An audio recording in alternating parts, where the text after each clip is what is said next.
Nimesikia mazungumzo za magawanyiko ya chama. Sahau ya yote. Baba alikuwa anasema hiyo ni nini ya chura? Kilio cha chura manini? Kelele cha chura. You know, when you have a great tragedy, people get confused and they act in strange ways. Lakini if anyone is thinking like that, wajua kwamba ODM inajenga na hatuna mchezo. ODM si chama kilichojazaliwa kama siri. Nasikia kuna wengine ambao wanatembea nasi mchana lakini usiku wanajaribu kuuza hii chama. Haiwezekani. ODM was not born in a bedroom. It was not made in a bedroom.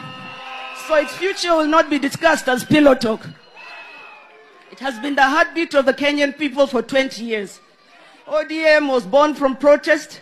It was raised in resistance.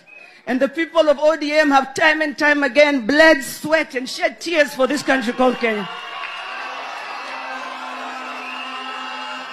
We are sorry that we don't always get it right. Poleni. But we will never be sorry for being inconvenient. They like to call us a party of goons. What we're doing is nation building. Nation building is untidy. Nation building is inconvenient. Nation building is uncomfortable. Nation building has left us in tears as ODM, the People's Party, time and time again. But we, ODM, belong to the people.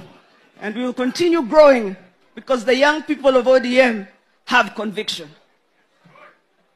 It means something.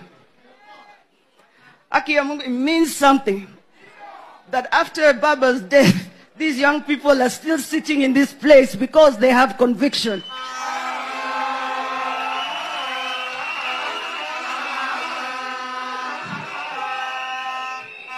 Miaka 20 iliyopita ODM ilizaliwa kutokana na ndoto.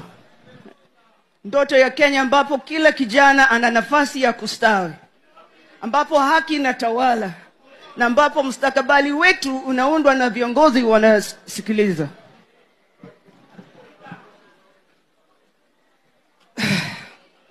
Leo ndoto hiyo inaendelea kuwaka sana mioyoni mwetu. So kwa vijana wenye nguvu hapa leo, hebu tusonge mbele pamoja. Tusonge mbele kwa ujasiri. Tusonge mbele kwa pamoja. There's this saying they used to say,